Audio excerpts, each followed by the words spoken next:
The Quests and Courses page is located on the left-hand menu under the Content header.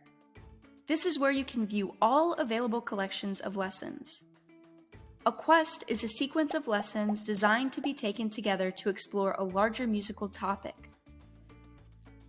A course is a series of quests that present 3 to 15 hours of in-depth educational content. To view more information about the quest or course, you can click on the vertical 3 dots and a list of options will appear. Just as with lessons and levels, you can click Quest and/or Course page to view an overview of the quest or course. You can click the Quest or Course page PDF to get that same information in PDF form.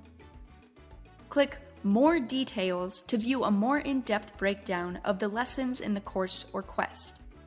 When you are ready to assign a quest, check out the MusiQuest Assignments tutorial playlist, where we will walk through how to add assignments. The link to this playlist is in the description of this video. In the next MusiQuest content video, we will talk about the My Content page.